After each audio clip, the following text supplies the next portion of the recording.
I don't think people have enough people in their lives that actually are happy for you when good things happen. And here's what I mean. When something great happens to you, there are very few people that most people can call that are going to really be excited. There's several people in our lives that when you call them, they're just happy for you. And you need to be that person to other people. And when you're doing that in business, when you're the kind of boss or entrepreneur that people actually call when something good happens to them, you've got a culture, something special.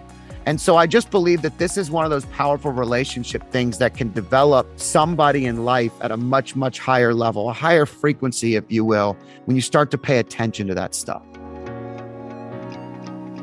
So today we have a man who is a financial advisor. Hang on. I know you know plenty of our financial advisors, but this financial advisor is about a gazillion cuts above the rest. Scott Danner is better than anyone else. Why? Because he helps other financial advisors make you money because he focuses on the relationships that he helps his advisors develop with their clients. Now, all of you listening knows that I'm a relationship expert, so Scott is singing my song. He is the author of a book called Freedom Street: How I Learned to Create a Rich Life, Live My Legacy, and Own the Future as a Financial Advisor. So folks, buckle up because Scott is about to take us for a ride. Welcome, Scott, and thank you so much for agreeing to be on this podcast. Thank you so much for having me. And wow, what a great introduction. I love it. Thank you. You deserve it. You deserve it. So listen, share with us your story. You are such an interesting guy. Look, I'll be totally honest. I think of financial advisors unlike snooze. So you're different than that. So share your story. Yeah, I think one of the biggest things that even overcoming this when you launch a book and you're doing podcasts everywhere, you have to overcome the immediate financial advisor mentality that everybody has from the elevator pitches they've received 1,000 times, the sales calls or in our industry. So it's not just me. It's not just you. Okay. It's our industry has gone through so many changes that the reality is I got to start in this industry 2 decades ago when everybody was, they even had different names. They were brokers. They were sales representatives. They were all these different words. But the reality was, which you'll appreciate this, I learned really quickly in the early 2000s that if I didn't establish and develop relationships with the human that I was working with, I would never have a business, because going through the downturns of the early 2000s, then again in 08 and 09, the difference between my career and people from 20 years earlier is all they had seen is ups. They had seen nothing but things go well. And so people were sold something and they made money and they felt good. That's not the relationship that's developed in our practices today. And that gave us an advantage. It gave me an advantage to be able to develop that level of aptitude in a business that was able to then do something that's unique. And that is, in our industry, when you're developing relationships, you're in a full-on every single day conversation with people about their lives, about their struggles, about money is just a byproduct of what they're talking about. It's one of the things, but usually you're helping a couple figure out where they're challenged when it comes to money, or what they're going to do when their kids go to school, or how they're going to retire. And one wants to be in one place and the other wants to be in another. And so to make a long story short, this relationship driving mentality is something that I've taken into now helping advisors across the country and other businesses as they go into their next chapter. So the transitioning advisor, as we call them, or the transitioning business owner, is someone that's been doing something their whole life. And in order to be successful, you have to identify what a rich life is. You have to understand that you're living a legacy, not waiting to leave a legacy. And that will allow you to own your future. And the truth is, that's what Freedom Street was all about. That's what we've done in the book. And that's really what we're about, getting the message out today. So that, it's so funny you said that about the living your legacy, because out of the title of your book, the part that's the subtitle part, live your legacy, is so resonated with me, right? So you don't want to wait to die to leave your legacy. So it's almost an oxymoron to live your legacy. And I love that. So how do you bring the relationship piece into a couple, right? Or a business owner that wants to prepare for their future and yet still live for today? Yeah, I think it's a great question. First of all, it's important in any relationship to be understood. So it's not me, but for me to understand the other person. So the very first thing I have to do is I have to listen. I have to open up and understand, what are they telling me? I empathize with what's happening. What are we discussing? What do they really want? This is the thing that when you're training new advisors, I've been doing this for 20 years and I train hundreds of advisors across the country. Here's something that I have to teach. Life is not about transactions. Life is about building a relationship. And in order to understand that other person, you've got to really develop the rapport, the trust, the understanding. Once we've done that, now I can really start to help them prioritize what's more important. And sometimes living for today is more important because today won't be there tomorrow. Like, for example, with your children, I have a 12 and a 15-year-old. Okay. The reality is my 15-year-old will be out of this house in the next 3 years. There are certain things that I don't have time to wait for to do with my children because time flies. So if I'm advising a client in that capacity, or we're having this conversation, we're really talking about prioritizing what relationships, what things are most important in their world today, and how we can guide them through that next step. Second of all, we figure out how the money works for that. And that is the least of the conversation, because the most important thing is to really help people understand what they're aiming for. What are their goals? What are their dreams? What do they really want out of it? And helping them prioritize from there. Now I'm just curious.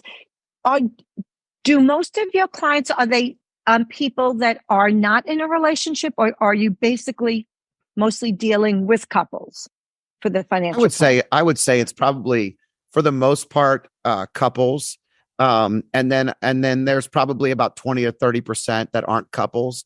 And then in my consulting, I'm always dealing with just the individual. And so in coaching and consulting, it's different. So I don't really know the spouses, but it's helping the individual understand and prioritize what's most important. So many of us say what's most important, especially to a coach, but then every action step that person's doing doesn't line up with what they're actually trying to accomplish.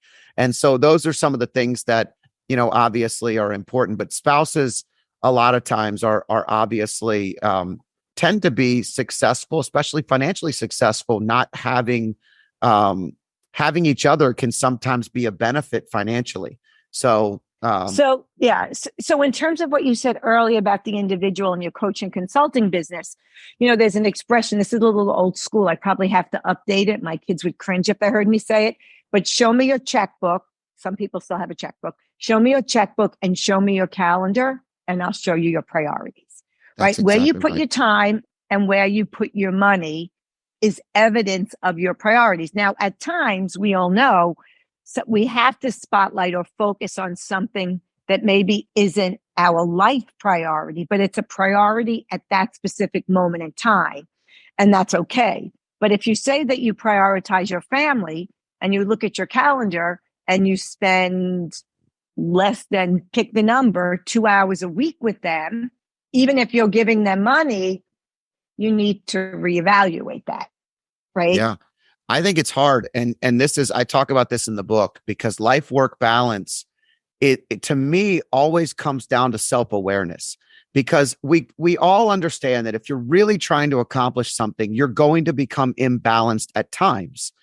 But if you're not aware that you've become imbalanced, that's where it becomes dangerously close to an edge. And so, if I'm traveling a couple of weeks in a row in a month, and I did the last couple of months, for example, I was out and traveling a little bit more, you definitely have to make more time of those moments because they have to count more. And you might become a little imbalanced. I'm not perfect either.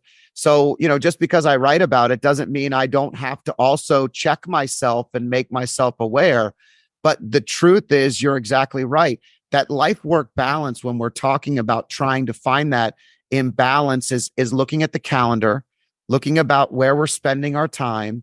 And if you really want something to matter, you give your time and you give your money, right? So where are you spending some of your checkbook? Just like you said, I mean, it may be outdated with the checkbook. We might have to update it to Bitcoin or something funny or funky that people would be excited about today. But it's true. It's absolutely true. It's a great point you make. So, so I love what you said about the whole work-life balance, because, people love to say now there's no such thing as work-life balance. So my second book is about money and teaching women to negotiate, called Money Can Buy You Happiness: Secrets Women Need to Know to Get Paid What They're Worth. And there's a little story behind that, because everybody got so angry at me when not everybody, some people sent me scathing emails. You know nothing about happiness if you think money can buy you happiness. And my comment was, well, clearly you didn't read the book, because what I was talking about when I said happiness is it gives you options and choices that would otherwise remain close to you. And if it doesn't matter, then how come a rich person ever would want to change places with a poor person? So I rest my case on that one.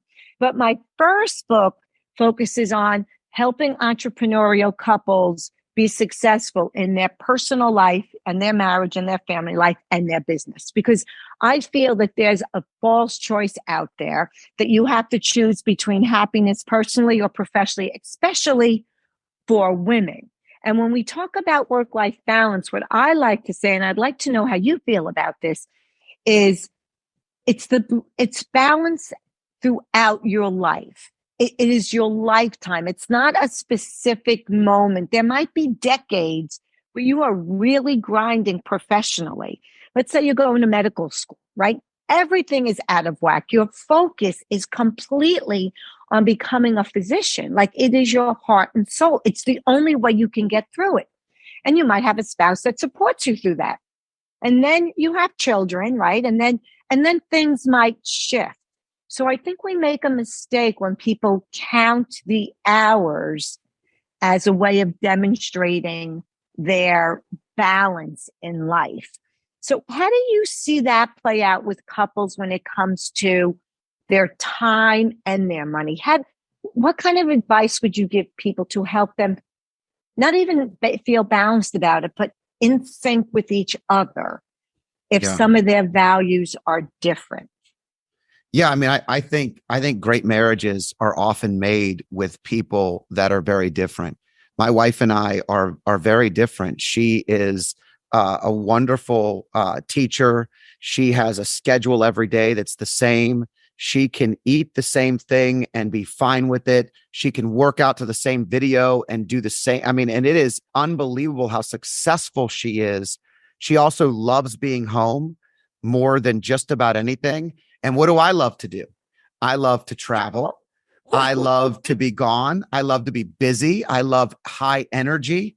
So what makes our marriage successful is very often we stretch each other. My wife could say that she has always wanted to ski in Vail, and this has happened recently. And then I actually make the trip happen. And she's like, I don't know if I want to make, it's a long trip. And I'm like, no, we're going to stretch each other. And then there are other times where I'm like, okay, what are we going to do tonight? What are we going to do today? How are we going to get this? And she's like, today we're going to chill. We're not doing anything. And so I think from a relationship standpoint, to your point, I think understanding what's important to my wife, quality time and just being home and rested is valuable.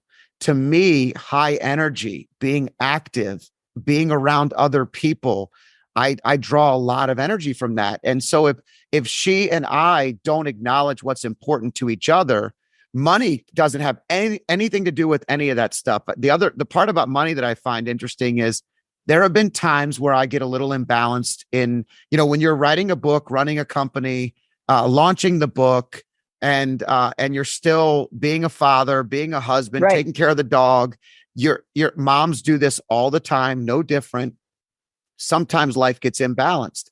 And every once in a while, our joke will be, Adrian will say to me, I don't know that I didn't like the old version where you had lots and lots of time, but maybe we had a little less success. And I understand that. I mean, I what she's really saying is, I just want you around a little bit more. She's talking about time versus money. Yeah. And so, yeah, like she doesn't care about the new car, or she doesn't care about stuff. She's not going anywhere. She likes to be home. You got it. And the other side is, you know what? She also helps me calm and know, because you have to know what you need. So, I love the question. I love the thought process, just because I feel like so much of our success can be had with that self-awareness of not only understanding what we need, but our own children, our spouse, individually kind of setting the tone of who is your priority, not just what is your priority. Yeah. And I love that. And also, so self-awareness, this might sound crazy, but self-awareness is also being aware that we don't know what we don't know. So if you have a partner dialed into you, they can help with that. So a couple of things. I can't wait to meet you in the next couple of days to continue this conversation, because we could go on forever. So what you just said earlier about, and I say this, and I talk about this in my first book, where I help you create a family life that complements, not competes against your business life. And you can only do that is if you know what you want in your business and what you want in your family. Because many times, especially as entrepreneurs, we feel as if we're competing to be successful in one over the other, because we haven't been clear on the goals for each. Many times, entrepreneurs focus on the business, and the next thing you know, the personal relationships are on life support kind of thing, right? Yeah. And so when your wife says, I'd like a little bit more of the time than the success, she's giving you a red flag saying, hey, I know the business is important to you, but this is important to me. And also what you said about, you stretch each other. What I love about that also is that when we grow, and this is true for businesses, because I work with business partners too, because it's not all that different than a marriage, not all that different, a little different, Very but similar. not too much. Very similar. Right? So you stretch each other outside your comfort zone, but within your comfort zone, right? So your wife wants to go, she likes to ski. So you're stretching her to ski in Vail, even though she said it. She's like, no, I changed my mind. You're like, oh no, you threw this out there, right? So it's not like you were telling her that you're going to take her, what do they call that? Fly her and do heliskiing. Yeah. Like that would be like, a fate worse than death for her. But you took her up on her wish, and you're the entrepreneur. So you're a little wild and crazy. And she's a teacher. She's structured. She's steady as you go. You know the assignment, when it's due. Yep. Can be counted upon. So I just love that. But I would imagine it also creates some tension. So how do you work through that? I think you have to tell yourself nothing is permanent. So the question is so important, because I think a marriage or a relationship without tension is not real. I think there's always some level of tension, because it's two different humans who are having a conversation. What I tell people, is that, like, when someone say, oh, we never fight, I'm like, then someone lost their voice. Yeah. So if there's no tension, someone gave up themselves. Yeah. I mean, I think there are always going to be some things that are tense in a marriage, and you have to know when it's okay to assert what you think is extremely important, and when you also have to know when to dial it back. And in a good relationship where communication is key, I think that there are times I'm willing for our children, I'm willing to stretch myself significantly for practices and trainings and it derails us occasionally as a family because it's very hard. It's hard if you're making a great dinner and you've done all this in the day and you've got a schedule, and then I commit to these things and then I'm out of town for 3 days. So guess who has to pick up the slack? That would create tension in our marriage or a discussion of which we would work out. So a lot of times, you know what I do? I will say, hey, don't worry about it. I've actually already coordinated. My dad's going to help us with this. My brother's going to do this. And that way our normal roles can continue. So we're helping each other out. But I have to be aware that it's a challenge. And she's stretching because she also doesn't want anybody else to have to do anything for us. I love that in a relationship where it's just not permanent. It's just a temporary discussion or a temporary tension. Right. And if it's like working out, anytime you work out, you temporarily have small tears in your muscles that then come back stronger. And the only way to get stronger muscles is to stress them and then to develop them and continue to grow through that tension. And I think that's what our relationship has done in almost 20 years of being married. And we started dating when we were very young. So we've grown up together. And in doing so, it's allowed us to also help in other things we do. That is great. And so what I tell people, especially business owners too, is the key is to grow apart while you still stay together and grow together. So how does that apply when you're giving advice to couples, to business owners? Yeah. Right. People that work in a business and one wants to grow the business and make $1 gazillion and the other one's like, you know what? I'm good here. So how do you balance that? Yeah, I think it starts with negotiate. It's probably a better word. Yeah. Yeah. I mean, I think it starts out with making sure people are on the same page. And just because in business, the thing that you have to remember is a marriage is really something that I look at as a lifetime. Okay. And so every decision I make is about a lifetime. It's not about the transaction or the business. The business or the can moment move in time. Yeah, correct. The moment in time. And the business can move in different directions. I mean, at the end of the day, if we were married to in a business form, businesses would simply identify what's most important to the path. And if one person doesn't want to take it to the next level, maybe they just want to be an employee and function through. Maybe the other partner buys out their shares and they get to continue to do what they're doing. But there's so many different facets. It's just a relationship. And you have to understand what's most important to those other individuals. And, it's a lot harder in a business partnership because communication can often get lost. We see it a lot. This is a really great point in that it ties this in. I talk to a lot of financial advisors that the average age of an advisor is 62 years old, over 70%. Is that right? That is right. Yes, ma'am. And is it a white male? Yeah, for the majority. There's we're talking about less than 19% on average women and even less minority. But that is changing. I mean, that is changing. But some of that is because of where the wealth and the degrees are and all kinds of other things. That's a whole nother conversation. But the relationship part is really interesting. And that is, I deal with a lot of the older advisors between 65 and 75 that really want to stop, but don't want to stop. Because you mentioned this earlier, entrepreneurs, you didn't say this specifically, but this is what I heard. Entrepreneurs tend to be more comfortable at work than they are at home. And part of the reason that they tend to be more comfortable at work than they are at home is everybody does what you say at work. Yes. Nobody does what you say at home.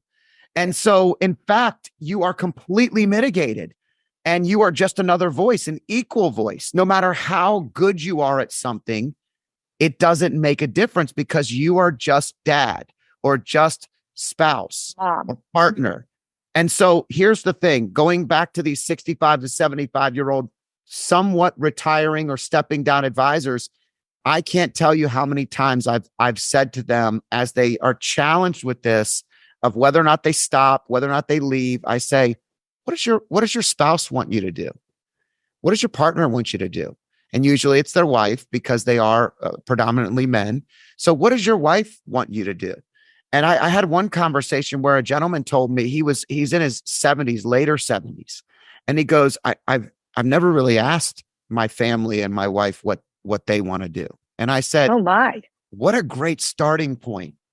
Just start there and say, come to find out the next follow-up conversation, his wife wanted to pursue some career opportunities that she had in something she had been studying for a long time. And they created a pathway for that. That was a breakthrough, all because of the question that was so simple that he asks all the time of his clients. He helps people with this all the time, but didn't think to ask his own family that question. So let me challenge that for one moment. So basically what you described is like the carpenter whose kids have, the shoemaker whose kids have no shoes, right? Yes. But here's what I would challenge to what you just said. I would suspect that this man that you were coaching, that his spouse did in fact tell him what she wanted him to do, but he did not actively listen. He wasn't tuned into it. And perhaps in fairness to him, he never really asked the question. But knowing spouses and women, I would suspect she gave him plenty of hints, if not a billboard flashing light. I don't know. I agree. That's not a challenge at all. I completely agree with you. And I think sometimes what you need, it's why I tell my friends, when you're going through life's most challenging timelines as a married couple, I always tell my friends, you got to have other friends around because your friends will call you and your spouse out on things that do not work in the real world. And the truth is, all I was doing was creating a frequency that maybe he was actually for the first time in his life listening to or listening for. He might have been off the frequency because he doesn't want to change what he's doing. They most of the time don't want to change, and they've been allowed to do whatever they want to do for all these years, that it actually messes up the whole mojo of the family when you do come back into the fold. So I guarantee that you're 100% correct. It was brought up, it was discussed, and it just wasn't tuned into, or maybe he wasn't ready to listen. But I feel from that conversation and from the follow-up that he was at this point in time, and it's never too late to listen. Oh my gosh, of course. And I would suggest that, the COVID, where many people are out and about and spend very little time with their family, they've all been sequestered, if you will. And that's created a lot of shift in the dynamics in couples. Well, especially if you have kids, well, whose job is more important and you said your wife is a teacher. I can't imagine what teachers went through during COVID, especially if you have little children. You're trying to be a professional teacher while you have your own children. It's trying to fly and walk at the same time. It's an impossibility. But I think what happens with entrepreneurs and very successful people, from my experience also, is the person doesn't want to give up their career because it's the only way, it's how they define themselves for real. Even though they know they might be a spouse, even though they might be a parent, they see, especially in the States, the first question you ask when you meet someone is, what do you do? Europe, by the way, doesn't do that. But America, right? And I actually had someone once tell me, a physician is what I do, but it's not who I am. But most people aren't that self-aware. So if you only identify yourself as your career, chances are that's also where your ego is, and where, in a positive way, and how you define your success. If you remove yourself from that or pull back from that, well, guess what? Now, all of a sudden, all you're lacking comes to fruition. Like I've raised 4 kids, right? And I could come home from traveling or whatever, and I am feeling like, ooh, I set the world on fire today. And you walk in the door, the dog is barking, somebody's throwing up, kids are fighting. Mom, what are we making for dinner kind of thing. And it's hysterical because I call it the great democratic equalizer, because in your kids, like, they don't care about anything other than where's their food. In my kid's case, where's my jock strap? Who's taking me to practice? Who's dropping me off, picking me up? Right. What you're describing is exactly what I talk about in the book. So you define a rich life, but living a legacy, this is the key. If your impact is tied to what you do and only what you do as a job, then you are empty when you try to leave it. And there are times where the time has run its course and you know it's time to leave it, but your only impact has been tied to that. So everything you do in charity is through your business. Every event you go to is through your business. All your friends are through your business. This becomes a really big challenge for entrepreneurs because they don't know how to function outside of that world.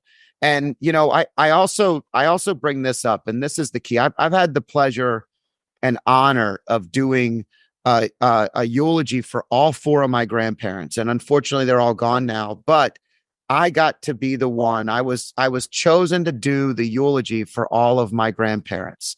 And why you, Scott? Whoa. There's a reason for that. There must be something special. Yeah, I'm a communicator. I mean, ultimately, they were all different. And every one of them, I created a different message and it had a different purpose. Some of them for my grandmother, my mom's side, who I was extremely close to, 100% Sicilian. I'm the oldest grandson in an Italian Catholic family. My God. So you walked on water practically. That's how my book starts. If you want to know what it feels like to be Simba, that was me. And I had all five, it was 6 women and one boy. I hit the lottery. So when those sisters, when one of the sisters my mom actually wrote a letter to my grandmother at the end of her life to read to her, they all decided that they couldn't read it, but they knew I could. On others, I did a full presentation. Here's the point. In that letter, none of my conversations, none of me honoring those people talked for more than 10 seconds about what they do. I talked about who they were, what their relationships were like, the impact they made on humans, on people, on their family, their examples.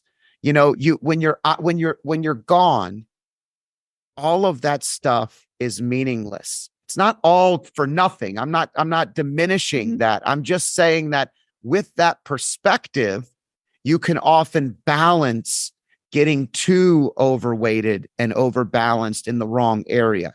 That's the key. When you find yourself so caught up in the crazy of work, you're missing the very daily impacts that you could be making. And that's the habit of daily impact is what I call living a legacy versus leaving a legacy where you work your whole career and then decide you want to do something for the future of the world, your family, whatever it is. It's just a change, a shift.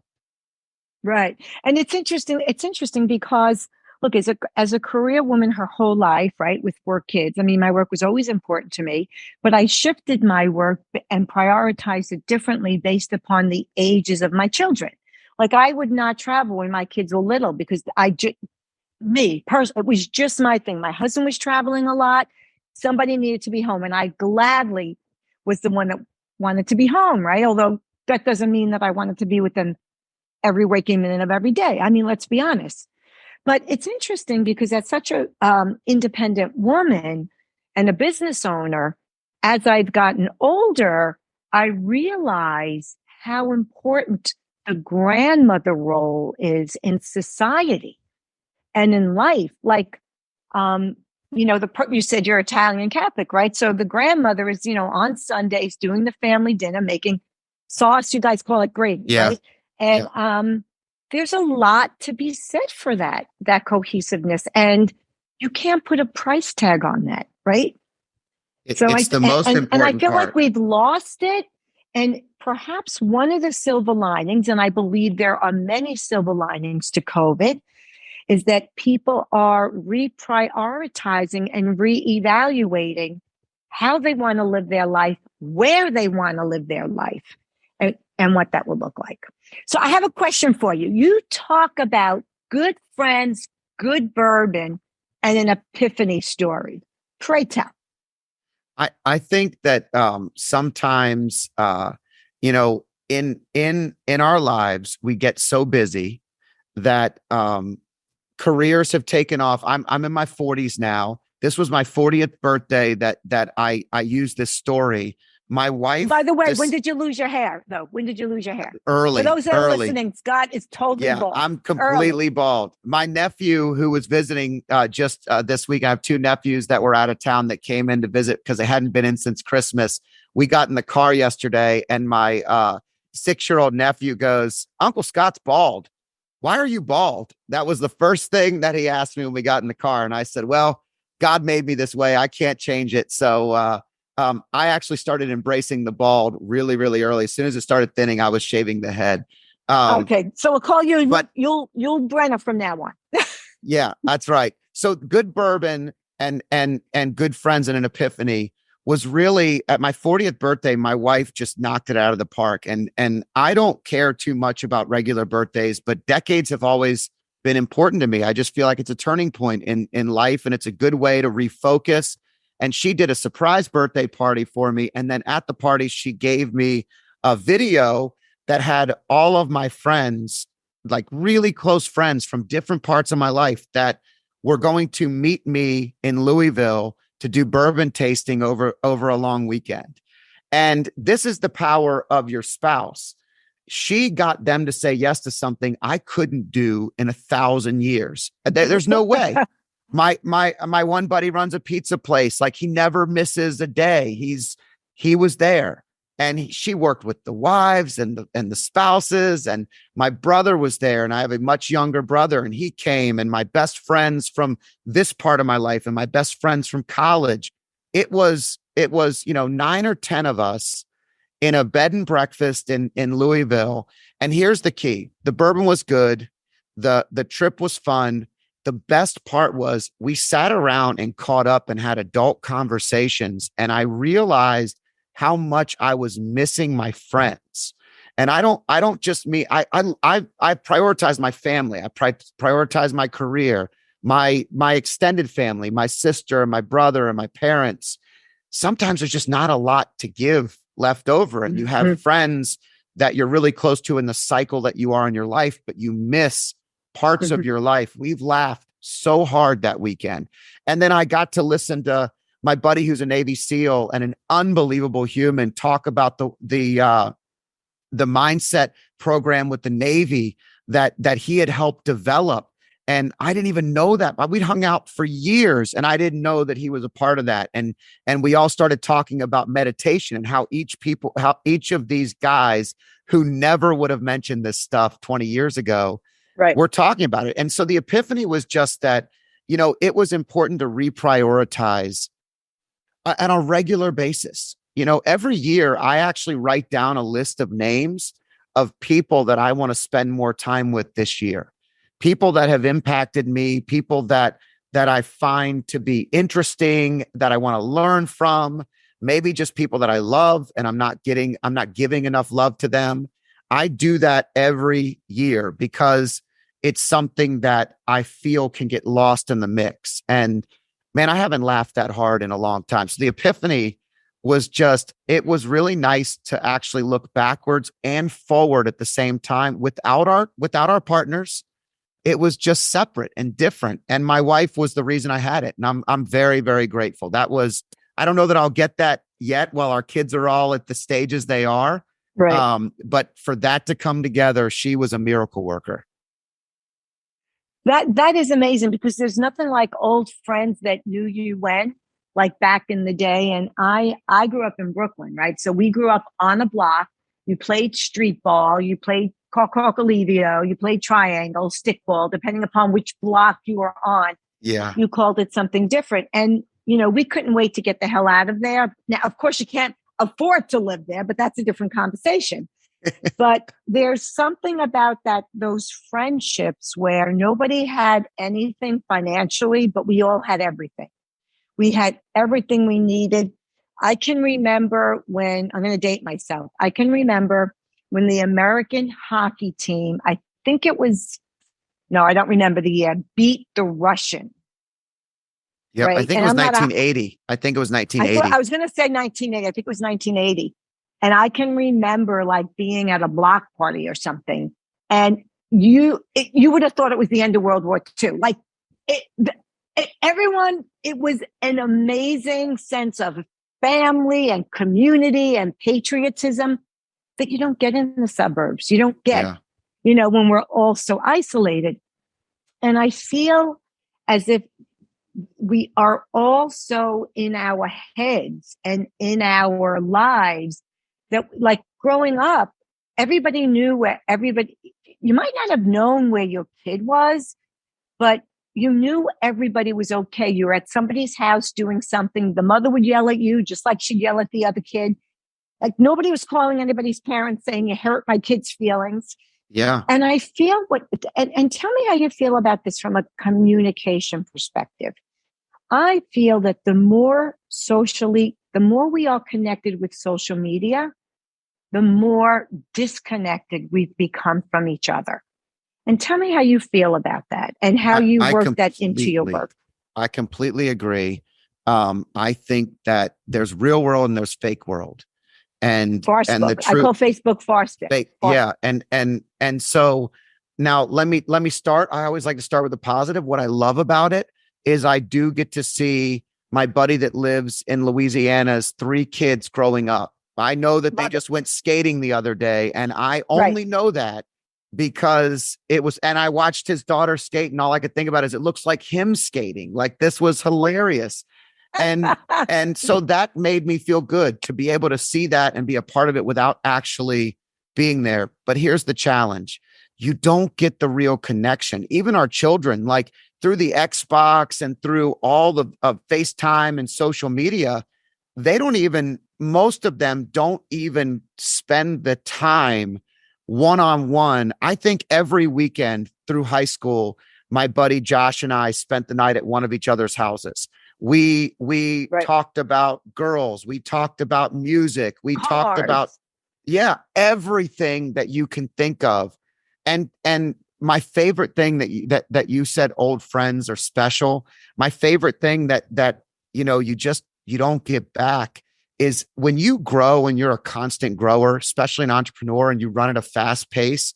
Sometimes your old friends remind you of something you loved and you had forgotten. And so they bring back something in your life in a way that you shared. And so my buddy Josh sent me a podcast the other day of Bill Simmons interviewing Adam Duritz of the Counting Crows. And I can remember when that CD came out, I can remember that we couldn't wait to go to the concert, that we listened to every song on repeat 1,000 times. We knew every word. We talked about it. Our first girlfriends loved that music. Like, everything we did revolved around that. And my buddy just sends me a podcast, and I didn't just listen to the podcast and then send him a thumbs up. I picked up the phone and I called him, and I was like, oh man, remember this and remember that. And my favorite part was this. It's a lost art of communication. It's not enough. You just got goosebumps. You relived a moment of a time in your childhood. It wasn't just the song. Yeah, it was everything. I mean, I feel like when I could hear a song and think back to where I was. I never meditated growing up, but I realized as I got older that when I listened to music, it was a form of meditation for me, because I was separate and one and present, and I get really into it. And my buddy's the same way. I mean, I also love this, and this is key.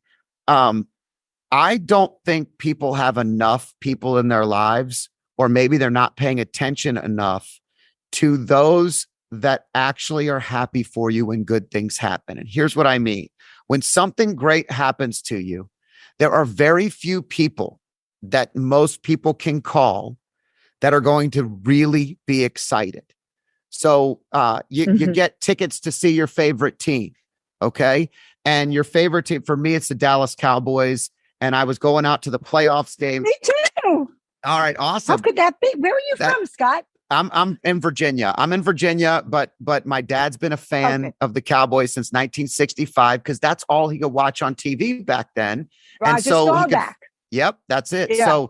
So the long and short of it is when America's I got tickets to go to when I got tickets to go to the playoff game, it got me thinking. I started to think, oh, well, if I call that person, they hate the Cowboys. All they're going to do is tell me about how much they hate the Cowboys. If I call this person, they're going to be like, oh, getting to go to another game, sitting on the 50.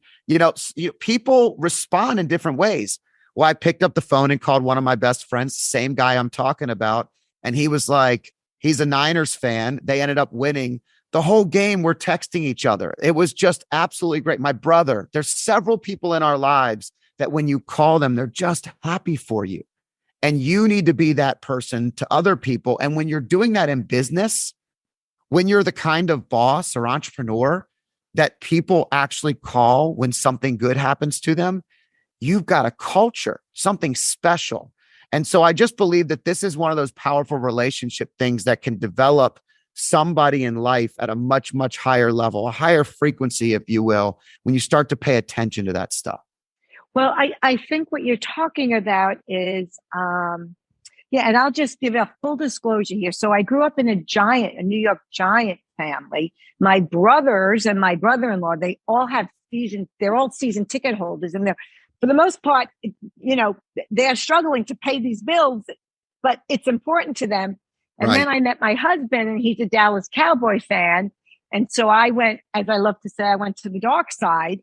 But, Roger Staubach, America's team, we're a Navy family. And I actually, though, I have a couple of friends that are huge, besides family, huge Giant fans. And when the game comes on, we're texting. It's so much fun because as much as I love it, until it starts paying my bills, I only take it so seriously. Right. That's right. But I love sports because I feel like they're an analogy for life. But I do think that's interesting what you said. Like, people confuse Facebook friends with friends. Somebody said once, if you put up on Facebook, okay, I'm moving on Saturday, 9:00, come join me. See how many people really show up. Right. And that's disconcerting. And I guess it also, there's probably a connection too between people that have significant amount of wealth, whatever that means for you. There's several clients I have that are very wealthy, and it's very much a burden because there's a sense that people always have and they've used the word, they have a hidden agenda. People always want something from them, right? So how do you help your clients differentiate that? So you brought up two awesome things. Number one is I didn't post on Facebook or Instagram or anything that I went to that game because for me, when it's real, I am very hesitant to post it because I'm prioritizing the relationship, the experience, the actual moment. When I go to a concert, I like to listen to it, not record the whole thing with my phone. Because if I'm doing that, I can't be present. So, that's crucial. The other thing that I think is really interesting, we mentioned wealth, right? It is hard when you grow up without a whole lot. It's very easy when your mom or dad says no to understand it. Okay. When my mom or dad said no growing up, I understood it immediately. No meant no. There was very limited wiggle room. When you have more than you need and people know it, no becomes a decision. It's no is actually as opposed to a fact. A fact. No goes from a fact to something that you actually are describing why. So if you say, I need money and I have it and can help you, and I choose to say no, now I have to give a reason behind why I chose to say no. And so there is a severe burden. Family, when one person makes it, in a lot of families, everybody thinks they make it. And, if you are a great giver, the truth is you probably want everybody to make it with you. In a great company, as you earn more, everybody should be earning more. These are all great things. But when someone asks you for a raise or a bonus, you always feel the need to do it, especially when no doesn't mean no. See, when my sons say, Dad, I want these cleats for soccer, and they're the top of the line cleats. I grew up where my dad said, I got $30. You can have $30 towards whatever you have. And I might have been getting them at Rose's or Kmart or Zayre's or whatever bad low grade department store existed.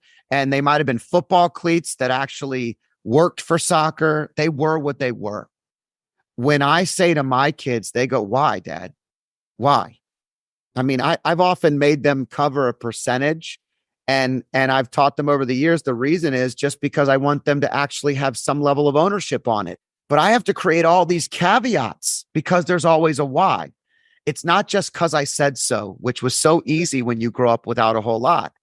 And so when you're advising people and families, this happens a lot when people are trying to sell their business. What do most people that have a business want to do when they've built a really successful business? Most people want to pass it on to their children, and their children have no concept on average. Now, this is not the 10% to 15% that get it and have changed the business and made it better, but 80 to 90% will never run it the way that you did. And it takes 3 generations to run it into the ground. It won't take long. But guess what? Your whole goal is not to give them the business. Your goal is to actually leave a legacy in some capacity. Well, if you sell the business and you have the money, they're going to get a portion of that at some point in time. You can go on family trips every year with some of the earnings. I mean, there's a million things people can do, but they usually think very singularly, and then they're very disappointed when their children don't have the work ethic, don't want to do it, because there's too many whys. They know too many things. No meant no. When my dad said no, I didn't ask again. In fact, I only asked my dad for money one time throughout my whole 18 years that I remember. My sister said, if you ask Dad for $20, he'll give it to you. And I thought, no way. She was getting $20 all the time. And I said, there's no way. And I was going to a football game. I had no cash. I was paying him to drive a car, plus insurance, plus my own gas. And I walked up and he was outside at the garage. I said, Dad, can I have $20? He opened his wallet and gave me $20. And I thought, I didn't ask again because I was so grateful that I knew what that $20 meant to him, but that I never asked. So he knew because I never asked. It was powerful. We had this unspoken value, right? I think it's just easier without stuff sometimes. And so as you accumulate things, you're right. It does create a little bit of a burden, and no starts to actually be attached to why. And now you're justifying it. And whether it's your children, your friends, your family, a business investment, that can be a little extra burden. Gosh, there's so much to talk about with that. And I want to be respectful of your time, but there's a couple of entrepreneurs that I'm speaking with recently, and one of them is incredibly successful like yourself. And, he's very cognizant of having his children have the values that he has with money. And this is a wonderful man. And he was going to tell the kids, yes, we're rich, Paula. I said, no, stop right there. Your kids are not wealthy. You and your wife are wealthy. And he loved that. Right. And this guy, he's got it right. And it's funny you said that about the $20 because we had nothing growing up, but it meant nothing to my parents, to my mother. And I remember walking to the grocery store and losing $20. I just lost it. And I remember being petrified because I knew. So I went home. I was petrified. She goes, what's the matter? I said, I lost 20. And she goes, okay, here. Because it meant nothing to her. Like, I don't mean it in a good way. Whereas I would have been like, dude, you lost $20. Be more careful next time. It didn't. And my siblings had stories like that as well. So it's interesting. So 2 more questions before we say goodbye. Okay. First question. And I could spend hours with you. First question. What is the most important thing you've learned in life that you want the listeners to know? You are where you're supposed to be. So this is a really simple thing, but you are right where you're supposed to be. This is a challenge because so many people spend most of their time thinking about where they should be, where they could be. If this, then this would have happened, and that, then this. But if you want, you are in the right place. So the short answer is start right now with where you are and where you want to be and start charting the course and making it happen. Don't spend the time worrying about the things that have happened. Start now. You have a bad relationship with your family, develop a better one now. You want to be more successful in your career, start putting the time and energy and effort into it now. You think you should have graduated from this program, go back to school, learn now. You are right where you're supposed to be. And I think in writing a book, this is the key. I went through 3 major edits, right? By the 3rd edit, I almost had changed some of the things in my brain because I was learning from my own experiences. It was amazing. But this was the coolest part. As I looked at each of the stories, each story was in the right spot for me. I met my wife at the right time. I chose to do certain things at the right time. We sacrificed in these ways at the right time. We could have done these things, but we didn't. We bought this car at this time and it worked. Our children were born at this place. I used to believe that I would never pay for college because I didn't have mine paid for. I don't believe that anymore. You know, there are a lot of things that have changed over the years, and I'm just grateful because growing is about learning from where you've come from and then using that to just catapult into the future to where you want to be. And so I always say you are right where you're supposed to be. Where are you going to go? Awesome. That's awesome. And I like that it's not the victim. This is where you are. It's a focus. It's a product of your past experiences. And now how you're going to write your future, how you're going to script that out. I love that. All right. Last question. I make this different for everybody, but for you, I think it will be this. Out of all the money people throughout history, like people that had money to spend, that helped people with, at anything from a money capacity, right? Since we've been using some type of currency, who would you want to interview and why? Man, what a great question. These are very, very challenging questions because, as an entrepreneur and with ADHD, my brain goes in 17 different directions. I would say, okay, I would always go back to any of the founding fathers is what would come down to me, because I really believe that capitalism and freedom are 2 things that I in the book, I talk about walking with my dad while he rode his bike to work and in 105 degrees and me sweating, him sweating, and the ability for our family to thrive over time, to come from nothing and then become more and be able to make an impact on so many other people. I believe that we live in the greatest place in the world, and I'm so grateful. God bless the USA. So yep. I would say, I mean, whether it be John Which Adams or Thomas Jefferson, okay. Maybe George Washington, because he was the first and he seems like a stalwart, and he's the only one that people don't get mad if you pick. So oh, Lord. if you pick Jefferson, then there's a problem. If you pick Madison, yeah.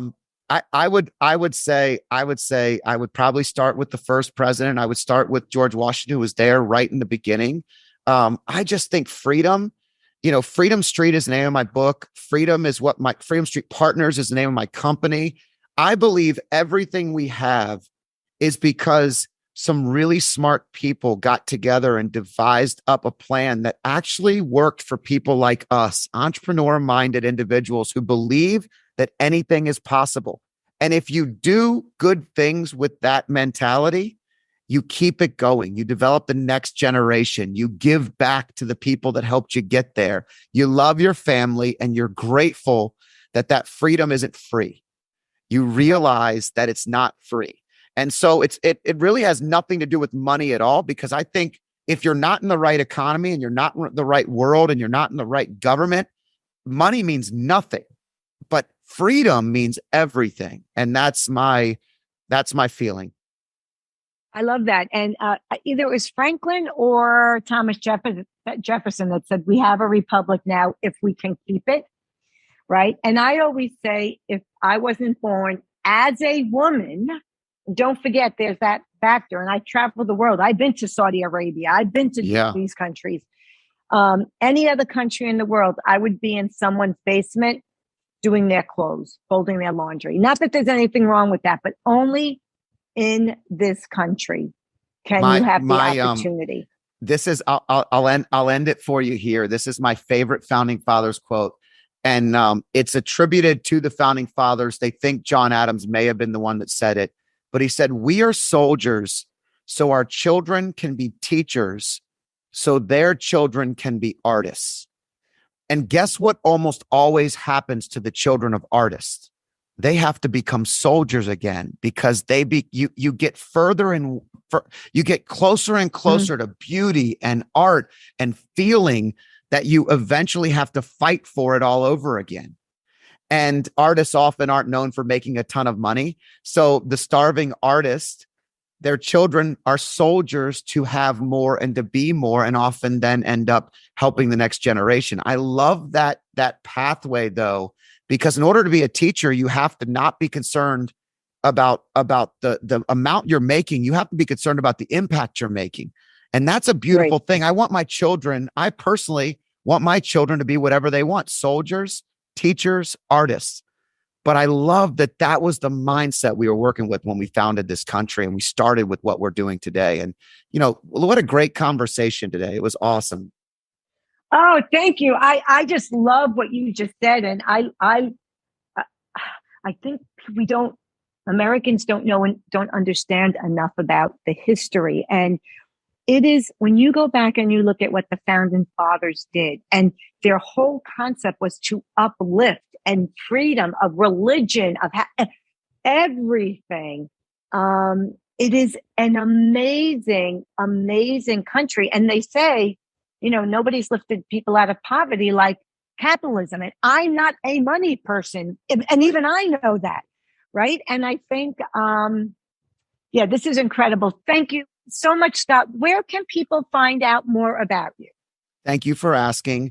Number one, scottdanner.com. You can go there and Scott find anything. Two T's? SCOTTDANNER.com. My book's on Amazon and almost every major thing. We hit number one bestseller on Amazon, which was awesome in a couple categories right out of the gate, which I'm very grateful for. And then my newest project is I've recently launched a YouTube channel, Scott Danner. If you like the things we talked about today, I spend a lot of time diving into these topics, and that's what I do on YouTube. And it's what I really love. And we just launched it. And so if you go there, please subscribe and check us out and give me ideas of what you'd like to hear about, because I think that the way that we think in a positive manner and the way that we just had this conversation today is what more people need to listen to. It's the more we focus on relationships and developing that and all the good things, the better we're going to be. So I'm just grateful for you having me. I'm grateful we're going to get to see each other potentially in a couple days. So that's even better. Yes. In sunny Arizona. So, I look forward to meeting you in person.